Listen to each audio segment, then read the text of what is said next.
Well, hi, welcome back to Season 2 of the Viewfinders Photography Podcast. I'm your host, Graham Dargy, and my guest today is Magnus Lindbom, a landscape adventure photographer from Sweden. I'm really looking forward to sharing this episode with you. Magnus is a great guy with a very unique way of going about his photography. So we'll get into that in a minute, but let's check in. How was your Christmas and New Year? Ours was great. We have a 4-year-old daughter, and so it just makes Christmas so special. And she was just so excited on Christmas morning and all day on Christmas, and she's been in great form. So that made it really special. New Year, Hogmanay as we call it here in Scotland, it's kind of a big deal here, but all pretty quiet this year for obvious reasons. And everybody just looking forward to getting into 2021. For me, I've got some new things happening this year. Earlier this week, I had my first photography foundations class on Zoom, which is a new format of a beginner's class for me. That was great, and I've got a couple more dates coming up for that soon. You can find out about that on my website if you're interested. The other new thing I've got coming up is a new event called Viewfinders Live, sponsored by mpb.com. And this is going to be like an evening with style of event. It's going to take place online on the 15th of February. And my guest on the first Viewfinders Live is going to be Mark McCall. Mark was the guest on the second episode of Season 1. Brilliant landscape photographer from Scotland. And Mark's going to be giving a talk about his photography. There'll be a live Q&A where you can ask Mark anything. And you'll have the chance to win a £50 mpb.com voucher in the exclusive prize draw. mpb.com is a place where you can buy and sell used photography gear. MPB trades thousands of cameras and lenses every week, and each item comes with a 6-month warranty. I've personally used MPB a number of times. I've always bought nice, clean items and received great service. So I can fully recommend their service and thank them so much for sponsoring this event and providing a £50 voucher for me to give away on the night. Tickets are available now on Eventbrite for the strange price of £11.37. That is £10 for the ticket and £1.37 for the Eventbrite booking fee, and the links in the show notes. So it's going to be a great night for anybody with an interest in landscape photography. So I hope you can check that out and join us on the 15th of February. What about you? How's your 2021 shaping up? Much photography plans? Have you been able to get out much and do much photography with the current restrictions at the moment? I'd love to connect with you. You can find me on social media and at the new web address view-finders.co.uk. If you've been enjoying the podcast, please subscribe, rate and review. It really makes my day when I see a new 5-star rating or a review coming in, so I hope you can take a minute to do that if you love the show. Okay, my guest today is Magnus Lindbom, a landscape photographer from Sweden. When I say landscape photographer, it doesn't really do justice to what he does, because Magnus goes into the wilderness of northern Sweden for weeks at a time in search of fleeting moments where the location and the light line up to help make his incredible photographs. He also documents his adventures in his beautiful films, which give you an insight into the amazing commitment he has to his craft, sometimes waiting in his tent for days at a time for just the right conditions to occur. The way Magnus goes about his work is pretty unique, and you'll hear how thoughtful and dedicated he is to his photography.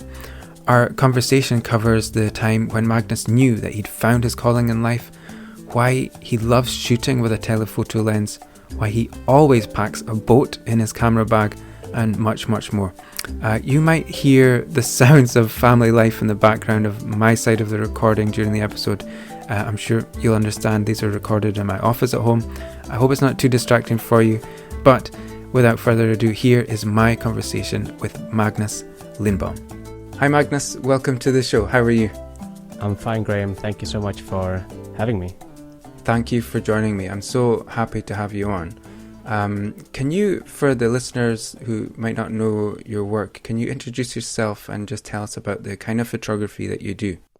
Yeah, so I'm Magnus. I'm from Sweden. I live in Östersund in Sweden. And a title for myself, I'm probably a landscape photographer, but I would say maybe a better way to describe my work is probably mountain and wilderness photography. That's really where my passion is, really. We met at Talisker Bay in Skye in 2018. I don't know if you remember that, but yeah, we did. I had 2 Swedish ladies in my group, and I think they must have got talking to you. And so when I checked out, first of all, I heard that his name is Magnus, and I thought, well, that is a really cool name compared to Graham, anyway. So I already thought you were cool. And so when I checked out your photography after that trip, I was like, okay, this guy's really, really good. And when I started the podcast, I had to come up with some names of people I wanted to reach out to, and yours was one of the first names for sure.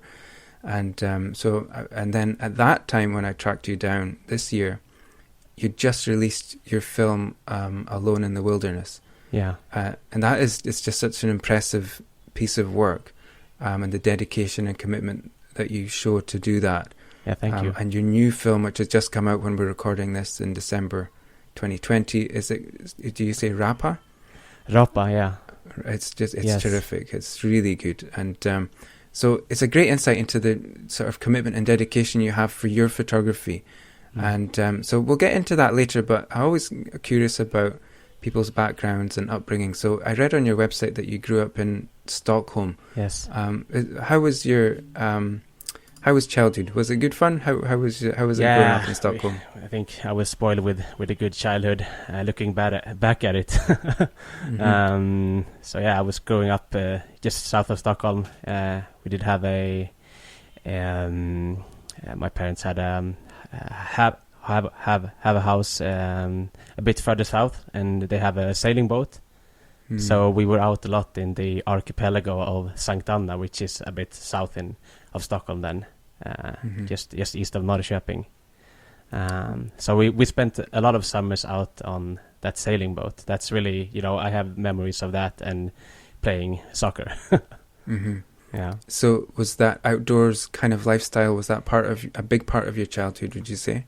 I would say, in most Swedes, it's not a, a big part, but it's just normal that we go out in nature, and, with the sailing boat, you're obviously out in the archipelago, and, life is pretty simple. So, yeah. So, do you stay on the boat for the holiday, or is it coming in and out of the harbour? Yeah, I think we go out, and we went out into mostly natural harbors, like just anchoring up in a bay. Probably sometimes having the whole island for ourselves. So it's quite because in Sweden we have this archipelago that is a bit, I think you have some of it in Scotland, but we have more islands, so it lends itself very well to that kind of activity. So there's a very big community and culture around sailing and also motorboating as well. But yeah, I really enjoy the sailing because when you put up the sails and you just go with the wind and everything becomes quiet and you just hear the boat going through the water. It's a bit like actually lying in a tent in the mountains. It's the same sound. It really comes back to me from the childhood. Yeah. That's really interesting. So let's go to the mountains then. I read on your website that there was one particular trip to the mountains where you realized you were hooked on that, being in that wilderness, and that you also had your first camera with you at the time. Yeah. And that seemed to be a big moment in your life, kind of a pivotal moment. Can you talk about what happened there and what you took away from that particular trip? Yeah, so if we take it back a little bit, so prior to that I was doing military service as an Arctic Ranger. So that was really that really built sort of a foundation for this adventure lust. So I was when I finished the military training, the military service, I was just longing for that adventure. So then I planned this hike. It was in the high mountains around Kebnekaise in Sweden, and when I got up into that terrain, like the high alpine terrain, when you go up, you go through the birch forest, you go, you see the vegetation gets less and less vegetation on your way up, and then you just end up in this valley. It's a valley called Unnareidavaggi. that I have specific memories from. It's just a valley of glaciers, rocks, and snow, and a bit of and a couple of lakes. It's a very it wasn't an environment that I had seen before. So it's like you strip away almost all sense of life. It becomes so like clear up there. It was kind of a moment like when I still remember it when I hiked up there.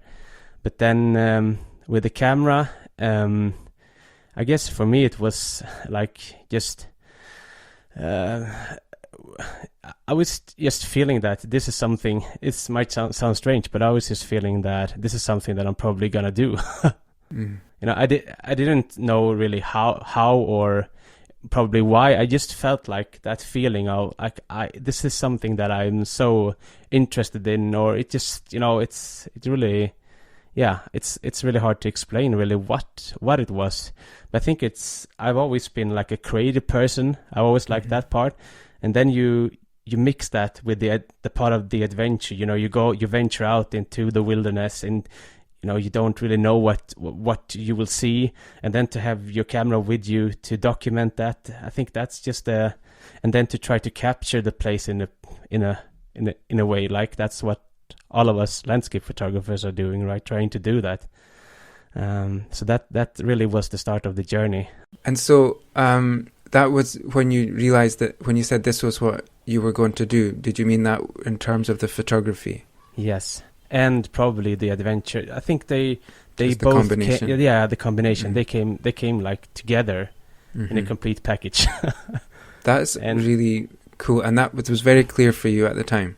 Yeah, and when I look back at it now, it's just like I'm doing this absolutely the same thing now, like with my trips and adventures.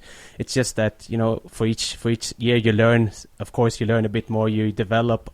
Hopefully, you get a bit better. But it's the same, like the hunt or the for that image, like the search of that photograph. Yeah. So I also read on your website that you'd realized you felt that you had to learn the craft of photography, but also to learn about the landscape itself.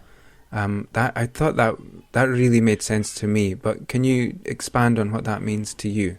I think the craft and the light is important, but then there's two answers to that question. One is that you obviously want to know what you're doing when you're out. You want to, in Sweden we have we have the seasons, so every season brings another dimension to the outdoors life. You have to really know what you're doing in terms of when you're hiking or skiing or snowshoeing, that part, and then you have to know about the landscape, what challenges and sort of things like that. But then there is the thing, how you see the landscape, of course. Like, what is it in this landscape that means something to me? And I don't know, I think that's really changes over the years, as you go along, you see different things, and when I first started doing my trips, I was hiking through the forest as fast as I could. I thought I wanted up into the mountains, but nowadays I appreciate the forest as well. It's just trying to always try to see things and look at things in a different way. I sort of lost the question there, but no, it's good. It's good. It's just about understanding. Yeah, your understanding and relationship with the landscape itself. Yeah, and I think also spending a lot of time out is key. So when I'm doing my trips, it can be a week up to 2 weeks, maybe even longer. And that also makes you slow down. If you're camping in a place alone for a week, then obviously you see the place in a different way than when you just hike through it on a day hike, or during a day. So I think spending time alone out in nature, it makes you see it in a little bit different way. Because when I'm with somebody, there's always someone to share it with. There's always someone to talk with. But when you're alone, it's really about that connection. Like you're really there with the landscape, and sometimes there isn't a bird or an animal coming, a reindeer or something. But there is like it's yeah, you become sort of like one with the environment there, I guess. Yeah. So I think, you know, because you go on these long hikes or adventures and you are completely immersed in the landscape.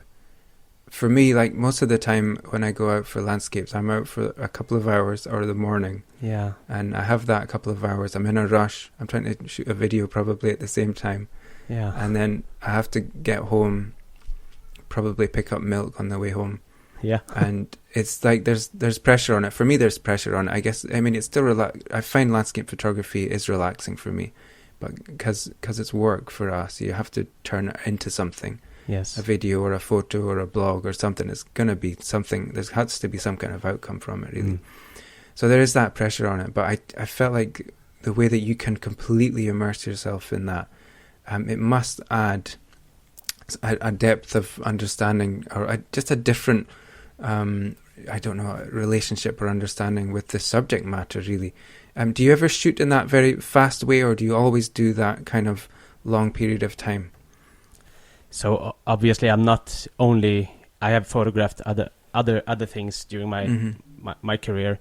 So I have been doing like workshops and and stuff, and then it's more like you described it. You have to be quite quick, and I probably only get 5 minutes with my camera in before I have to, you know, help the participants around. So that. So how do you find that? Sorry to butt in. Sorry. How do you find that when you've got 5 minutes? Can you do it in 5 minutes or? And the thing is, I've in the mountains sometimes you have only 2 minutes or 1 minute, you know, because you have that light, that special light. So it sort of becomes this. You have to really gear up, you know. And I take that into the workshops as well. So I'm pretty, you know, I can see something and then, you know, shoot it. But there's a lot of stuff around doing a workshop that makes you, you know, you can't be as immersed in. It's not my. It's not for me to be immersed. It's for the people that coming along, as you know, and yeah. So, but of course, I can shoot quite fast, but I'd rather not to. I'd rather take some time and really, you know,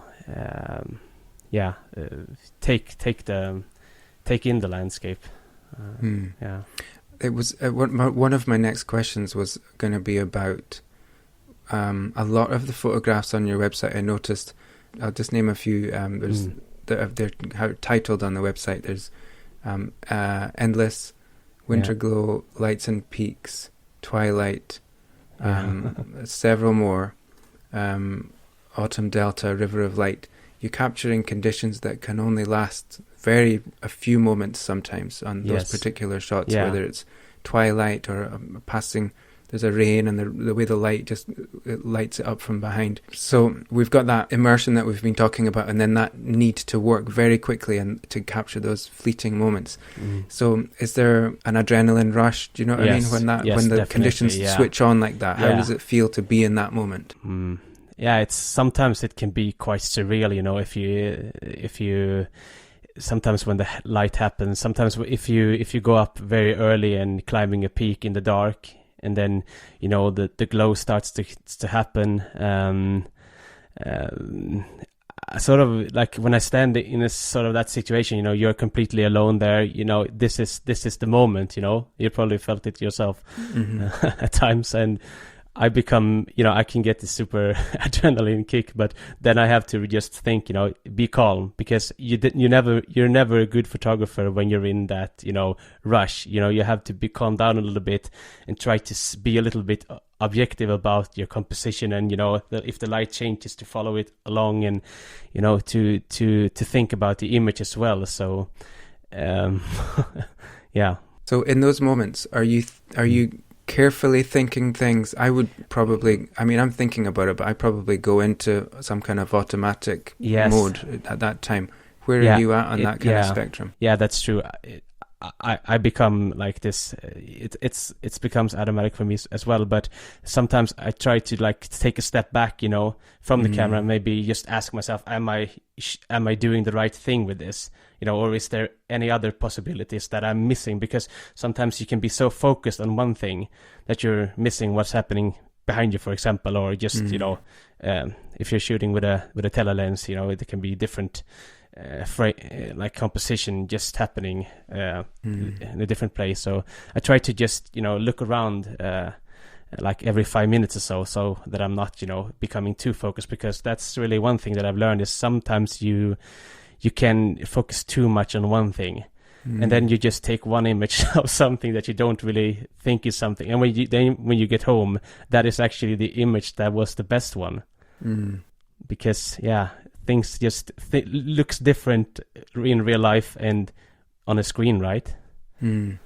So when you're in that moment, and especially when you've got your eye in the camera, it's so easy to just be fixated on what you're doing. But I think it's such good advice to take that step back. Yeah, I think so. And actually, if you look, you can take that further. If you look into the viewfinder, then you become very immersed into the scene, right? You become very immersed in the image, and you see usually you see a lot in the center of the image.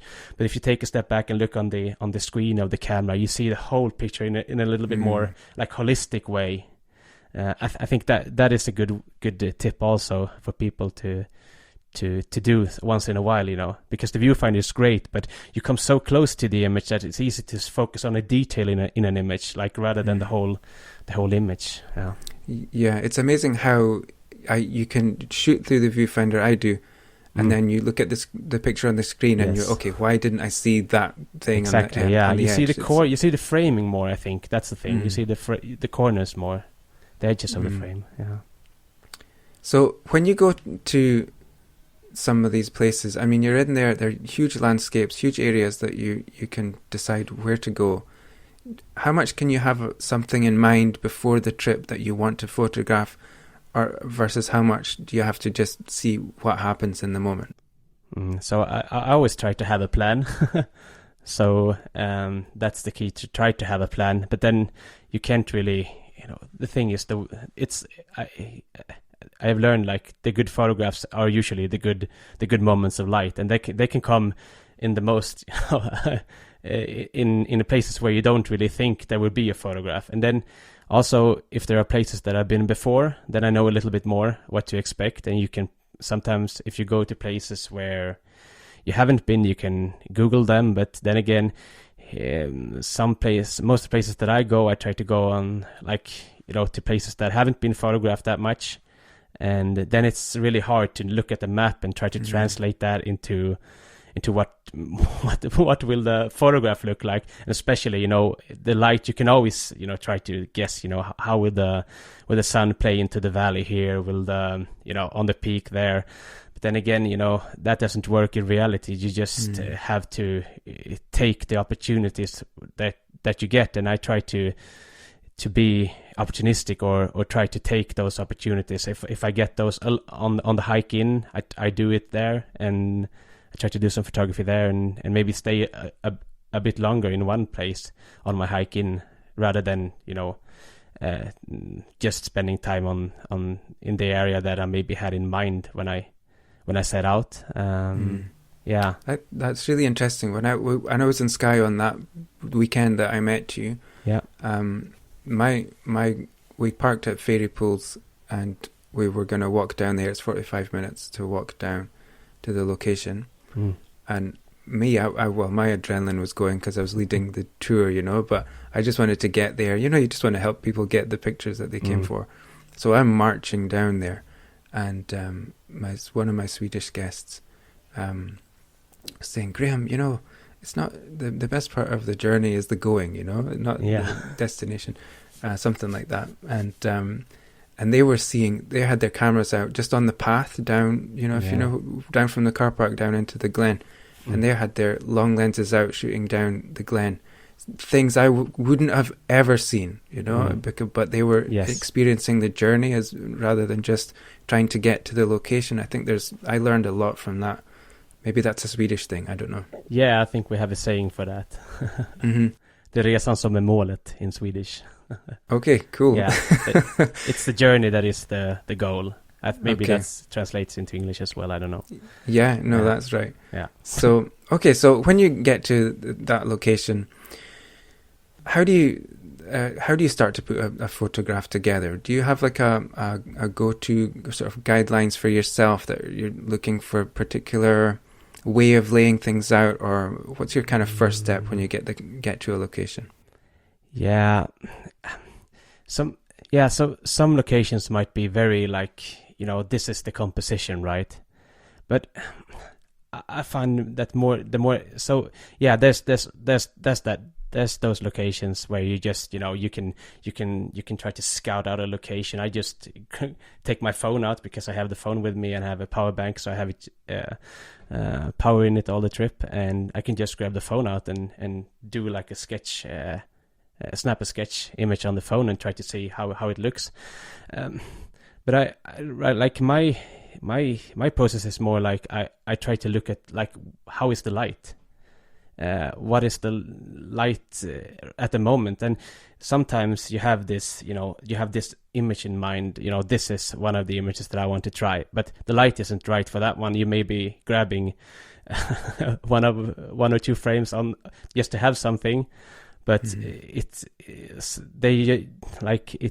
needs to be a specific light. So I try to just look around me and see, what are the possibilities in this kind of light. So if it's a gray day, I adjust to that. If it's a sunny day, it's quite hard. Maybe you should just have a cup of coffee and have an easy time. But I try to just look at light and maybe also the mood, like the light and mood, and then just to see how maybe the clouds interacting with the mountains, how maybe fog, like all these, atmospheric like conditions that you can use. I think that's really the key. And if you have, if you're standing on a mountain, if you grab your wide angle, then you get the whole vista, and that can be pretty interesting. But I find more and more that I use a telelens, like 200 millimeter on a DSLR, like full frame DSLR, and I find that gives a lot of opportunities for just honing in on those, like, a cloud passing just below a peak or something like that. And it becomes like these moments, they don't last for a long time, but unless you are actually having that lens on and looking through the viewfinder at it, it's really hard to see it, you know what I mean? So I find that the, like, working with a telelens, that makes me think like more about, because the conditions in a wide angle shot, a wide angle image, they need to be in a very large portion of the landscape, right? But if you're honing in, it's sort of like you become a macro photographer, but in the mountains, you shoot these details, or maybe not details, but you shoot these what do you call it, you're framing it tighter, so it allows you to be more selective on what you are on what you are showing. And so when you're out on an adventure like that for a couple of weeks, will you must have the opportunity to revisit certain scenes again and again, or maybe it depends if you stay in the same location or if you're moving around, but have you ever had an experience of you've realized there's a photograph to be done here but not now, and you can come back a few times until you kind of get it? Have you got experiences like that? Yes, surely. And those are usually when you have that specific, like, this view that I want to capture. And sometimes when I have been out in the winter, for example, then I've been staying in a base camp for 7 days, and maybe on day 4 it's the first time that you can actually go up into the higher mountains because of the weather, right? So it sort of becomes it can become a little bit of this waiting game that you're playing. How are you with that? Do you get frustrated, or you realize by now it's just part of the process? Yeah, I realize that, you have, it's part of the process. It's something that you have to put in. And that's the thing really that I have learned, because when you are out photographing and you can drive around with a car, or you're in an area where you can actually walk around to maybe different like a waterfall, a woodland or something, then it's easier to adjust, right? You can always shoot something, and you can drive to a different location depending on the weather. You can even chase, people are chasing all over different things. But when you're out in this way, you just have to stay where you are and try to be smart, because if you are hiking, if you are hiking up the mountain, you're not, deciding a minute later that you're going to go down into the valley. You have to be a bit strategic about your decisions, and you have to sort of like think a little bit beforehand on like, okay, the conditions are like this now. Wait a minute, how will it look in half an hour? How will it look in an hour? Like, okay, the weather is starting to clear here. Oftentimes when the weather is clearing, it can go pretty fast, so you have to really,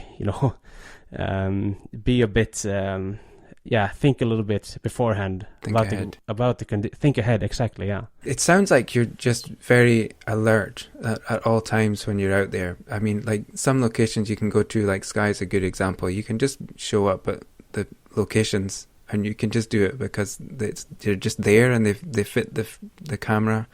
They fit the frame of the camera. Yeah. And if the light switches on, it's going to be fine. It sounds like it's a little bit more work than that on the type of work that you're doing, where you from what you've been describing, you sound like you're just mentally, you're just working away all the time and just waiting, looking, anticipating, trying to get to the right place at the right time. Do you still must shoot in that chunk of early light or that late light? So do you have all day to kind of think these things through? It depends a little bit on the season, how long the days are. If you're in around midsummer, then you have like you're working during the night time.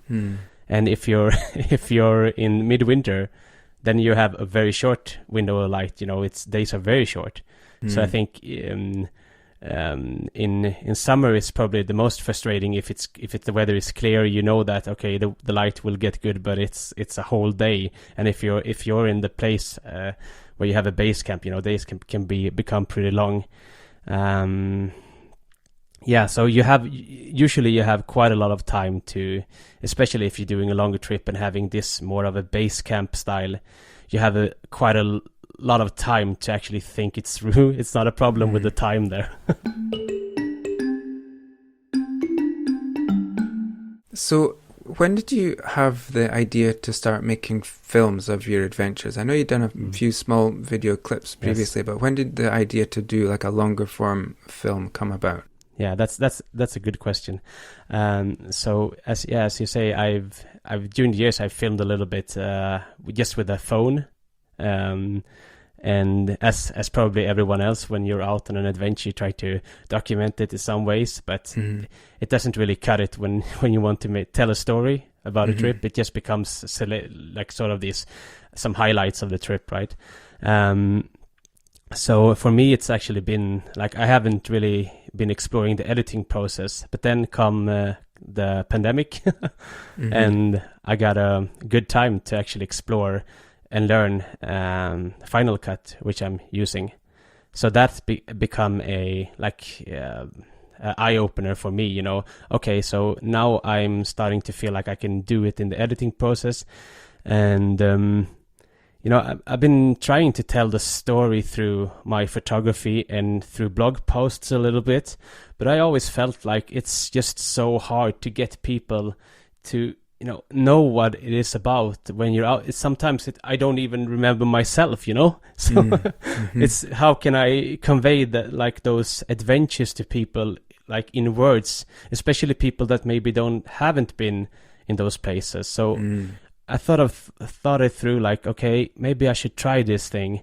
And so I got a bit of gear for that as well, with the microphone and stuff, and decided that that film that you was referring to, the Alone film, that was really my first take, and I was just super nervous when I put it out there, because I honestly said to my partner Petra here that I don't know, is this crap or is it, I didn't know what it was like, but people really picked up on it. They liked the honesty and just to be able to follow along, and then I tried to mix in some photography. So I'm not an adventure filmer or anything. My goal is to go out there and make photographs, but I try to, but I like I use the filming to document like the process, but then I don't want it to be only about like, you know, this is the process. I want it to be inspiring, so I try to mix like the filming, the video parts with the photography in a way, and with music as well and nature sounds. It's just something. How should I describe it? It's just something that I had to. I didn't wanted to look at too much other things, you know. I just had the material when I get back from that trip, and yet I just tried to do something with it. That felt like, you know, this is what I want to show, and therefore it was quite quite nervous when I put it out there, because you never know, right? Yeah, sure. Yeah. It sounds like you just, I know it's not, your English isn't your language, obviously, but you're struggling to find the words to describe it. But it feels to me when you're doing that you just knew what it was, that it was going to be, and you could see it in your mind. Yes, yeah, exactly. Yeah. Without necessarily being able to describe it or Yes. storyboard it or something like that. And the films, I have to say, they're so beautifully done. Oh, thank you. And I know you're in early days, only having done the two, you know, longer ones. Yeah. So I can see that they're going to get better as well. But the pace of them is very relaxing. The music really adds a lot. You've chosen that music very well. Thanks. Obviously, the shots are well composed, but they really elevate your photographs, because they give someone like me, and who hasn't been in those places, like you say, a real insight into how much it goes into getting those types of photographs. So I can see the photographs, but seeing, and they stand on their own, don't get me wrong, but seeing the story behind them, that you have to wait a few days, I get frustrated, and after waiting around a couple of hours in a location.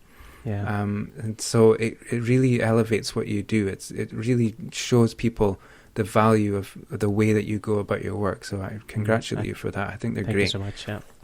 I was going to ask if you can have a narrative in mind before you set out, but maybe not. Or do you think that you'll develop that as you going forward? Yeah, that's something that I thought a little bit about. But I think that if I go out to make a film, then it's not about the photography. Then it's not the organic process of doing photography that I love. So I hope that I not get into that. Maybe I'll do, and then somebody has to take me back Okay.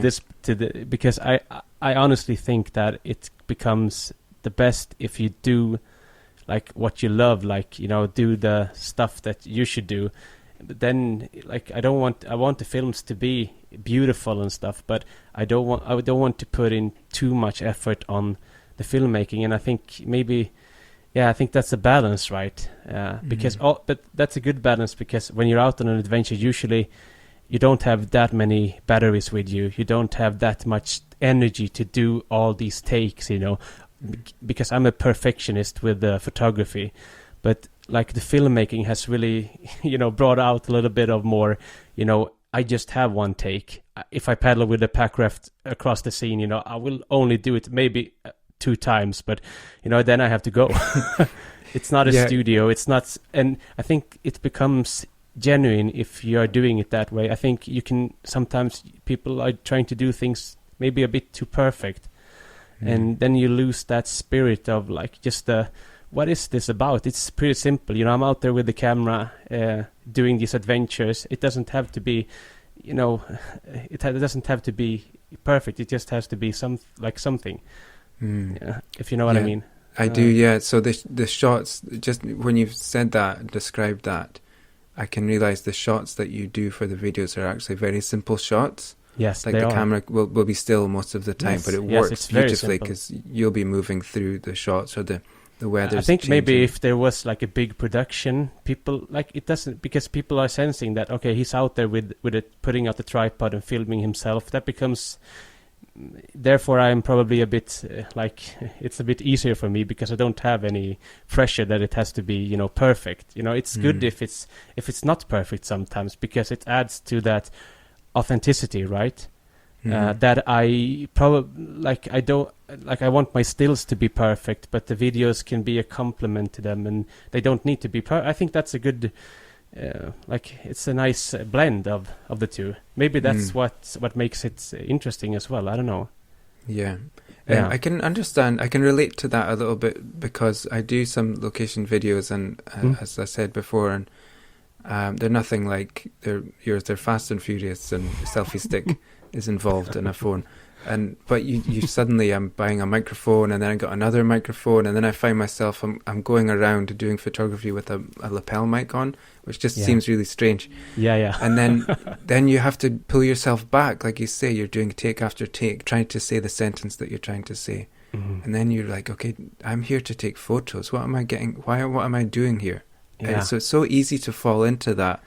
About it being about the video. So I think that if you have that on your radar, it's really good to keep that awareness of photography first. Yes.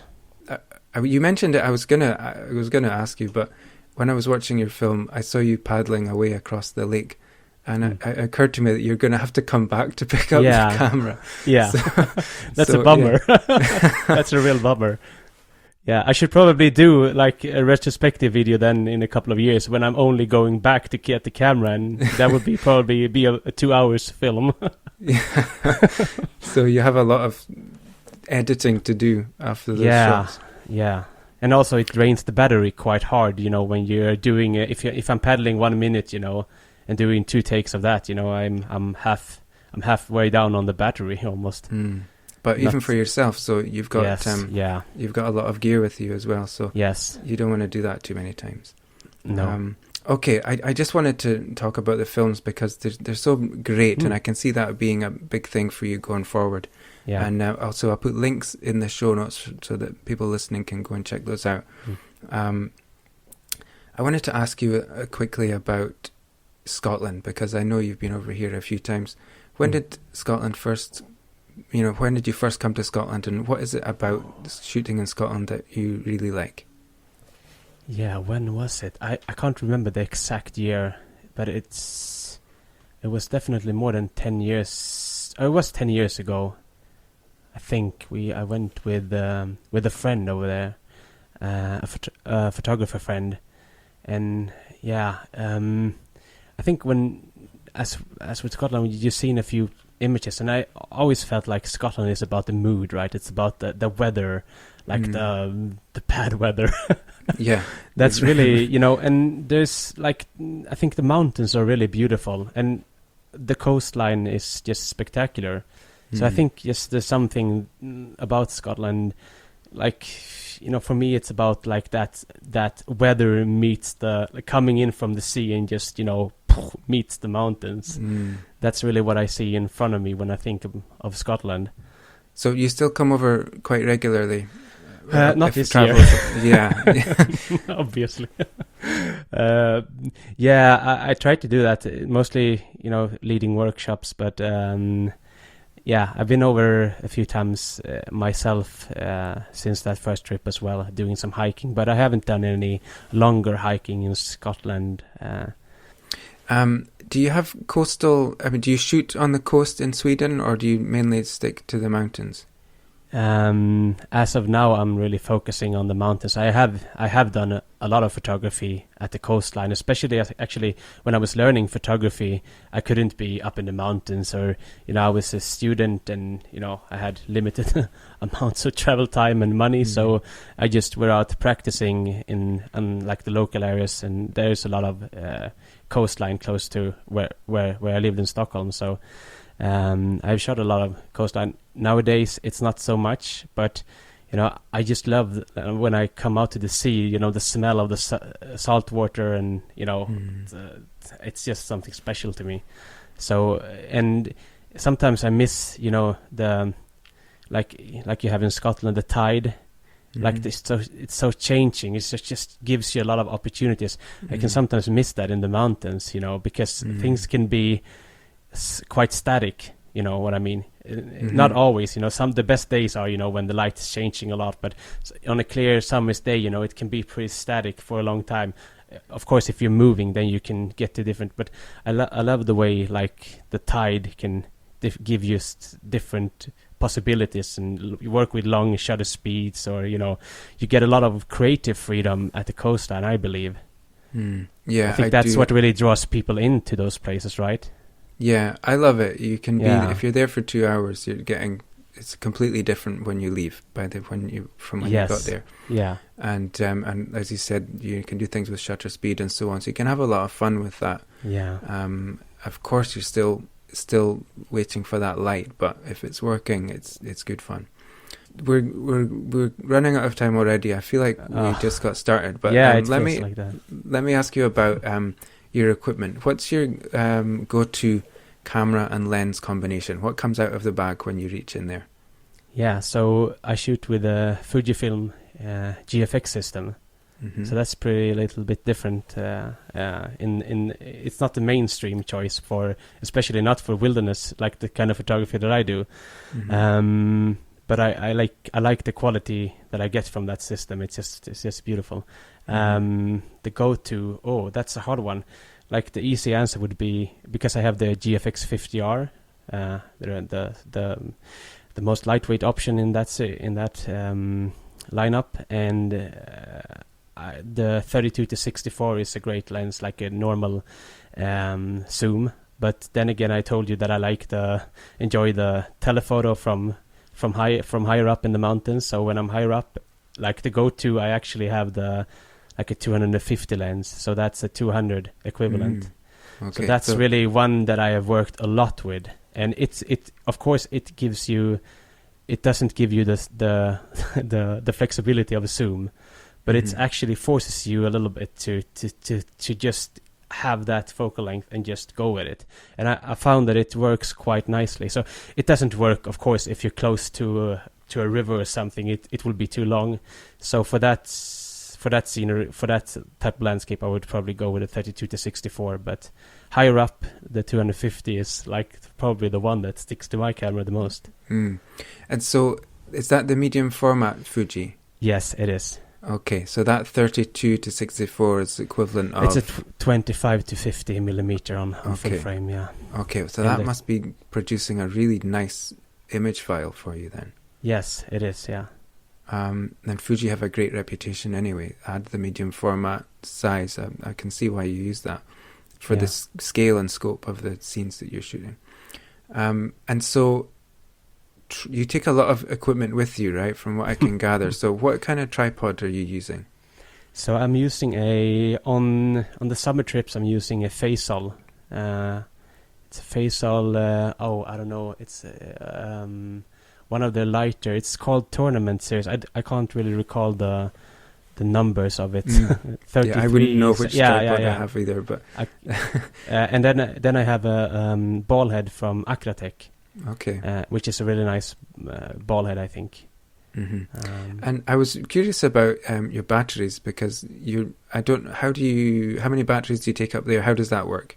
Yeah, so so I actually have like the GFX 50R. It doesn't really do video that well, so I also have a XT4, a Fujifilm XT4 that I'm filming with. So that becomes a little bit more weight to it. But for the GFX 50R, I have 7 batteries usually. Okay. So I usually count one battery a day. No, one battery for 2 days. Okay. And then for the film camera, I had 4 batteries with me, but that one I can charge with a power bank, so that's not a problem. But for the stills camera, it's 7 batteries. And okay. I often get it's the most common question I have got during the years.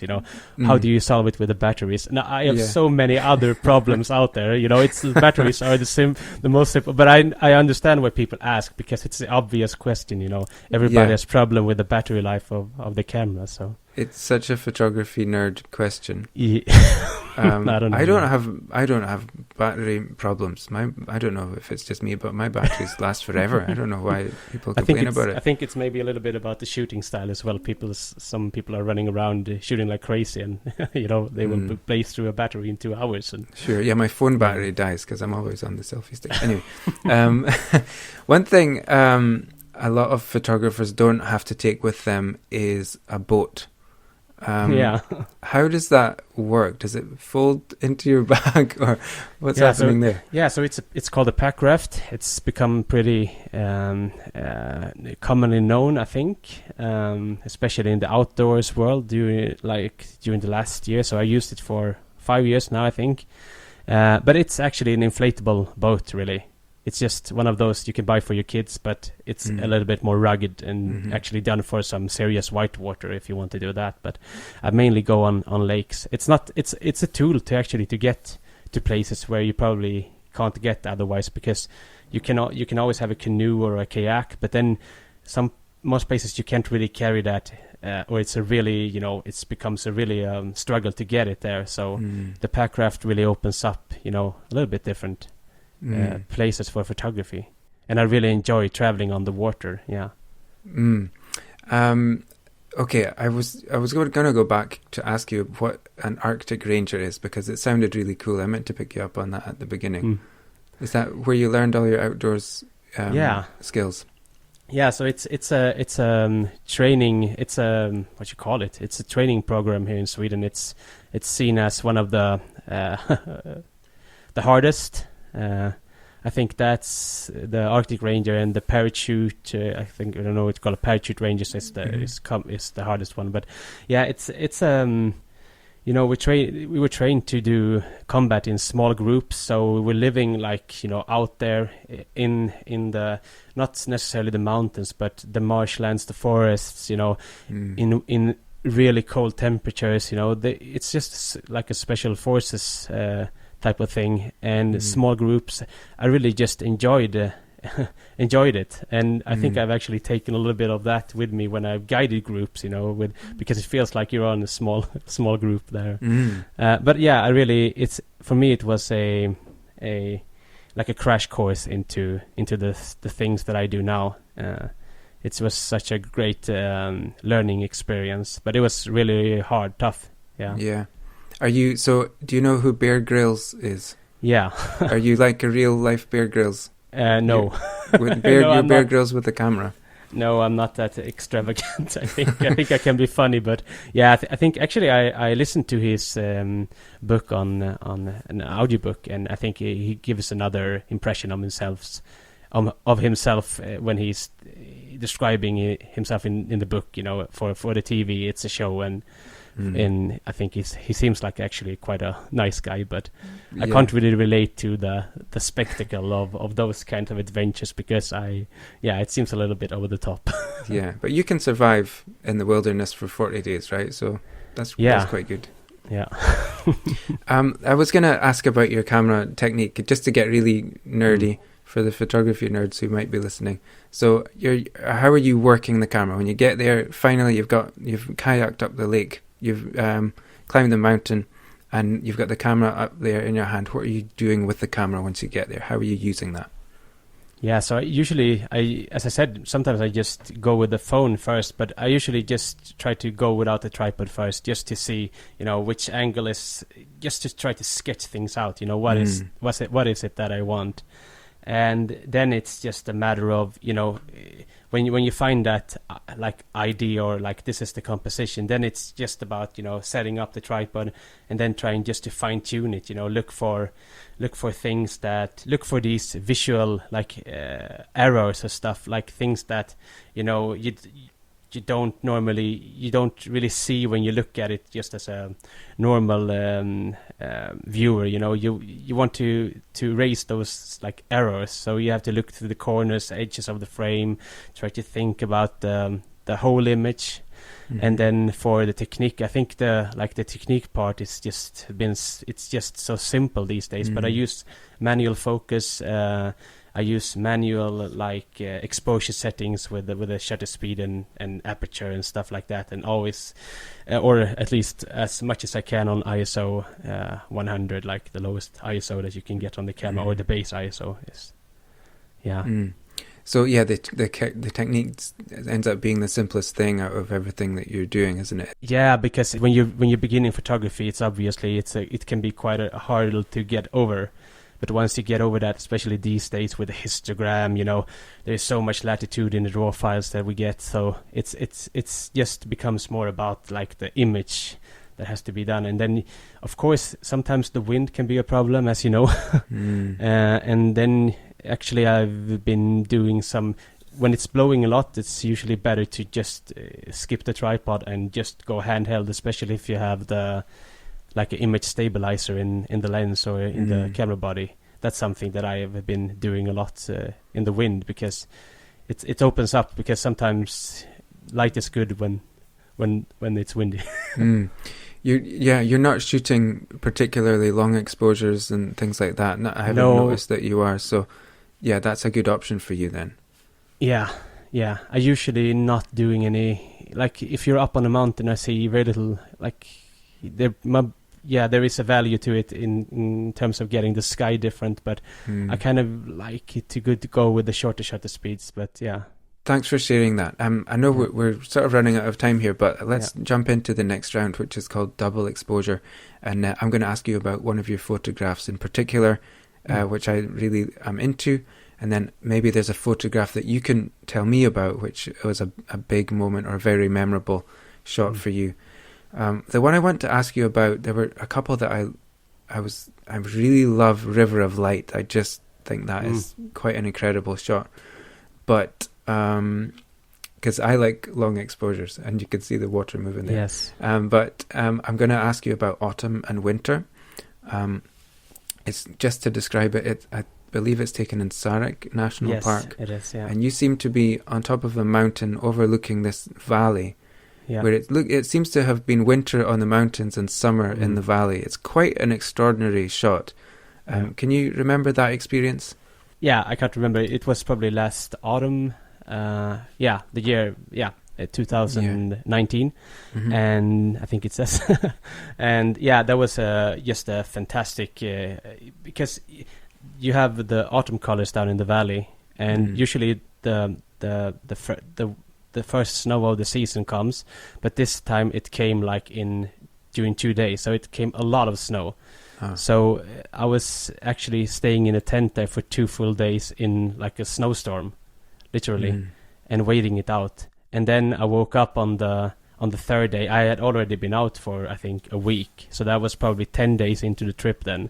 Then I woke up and I just looked out, and it was just, this clear sky, the stars were out. It was just, magic, because the snowstorm had passed during the night. And I just set off really early, because I had my tent down in the valley, not in the valley that you see, but in a higher valley. And I just went up, and it's really hard going when you're going and you have a lot of fresh snow on, because this is just like big rocks, like I don't know what you call it in English, but it's just super hard because you don't see all the holes in between the rocks, as you go. So it just took a lot of time to get up there. And I did some photography along the way, but I ended up there, and it was just, magic to stand there. And there was no clouds, so it was quite, the light is quite harsh, but I think it actually works with the snow, makes it work a little bit better. But a little bit a fun story about that is that it had been quite a lot of rain the days before it started to snow, and my lens had picked up some moisture. So once the sun started to warm up the lens, I got this fog circle inside the lens when I was shooting this image. And I was so frustrated because I was standing there, had put in so much effort, and I was in a mist. I had a mist filter in front of my lens, so I had to just wait it out. I had to dry it out before I could in the sun.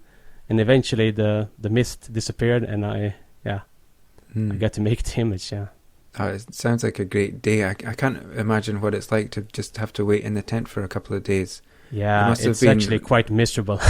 I cannot. Yeah, I mean, and you must be raring to go by the time you're able to open it up. You must just be like charged and ready to go. Yeah, you are, and you actually can become quite bored when you're staying in especially when it wasn't that particular. It was like around zero, around freezing. So the snow down where I were was quite wet. It was not a picture perfect moments down there. But that's the thing. Usually the best images, they are usually coming after some bad weather. So you usually get a bit of. You get paid for your patience, I think. Yeah. So is there any particular moment? It seems like you've had a lot of great experiences, but one particular thing that really stands out Yeah, so one of the photographs that I usually tell about is the one that is on top of that photograph section, that one called Endless. So it's actually on top of a 2,000 meter mountain, and this was actually me starting. This was in March, so I was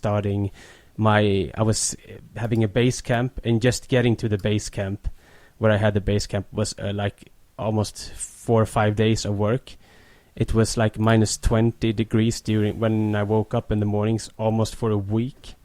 And I remember, it had been the weather had been good, but there was always some low clouds on the mountain, so I didn't have had the possibility to go up there. And then, I woke up, as I described with the other image, it was just perfect conditions. And I just went up on my snowshoes really early. I think I started 2 o'clock in the morning, with a headlamp on, with the snowshoes on, and just get up there. It took around 2.5 hours to get up there, and I did really good. So I was up even, in the blue. What you see there is a 30-second exposure. And it kind of stands out a little bit, because when you're standing on a peak like that, if you look around you, it's just the snow is just so hardly packed. It's just ice, so it's really windy up there. And the last like 50 meters I did, it was starting to blow up a bit. So I was thinking, I won't get any twilight images. But then, as I just unpacked my camera, the wind, as a miracle, this is actually a miracle, because the wind just died. And I was able to get those 30-second exposures.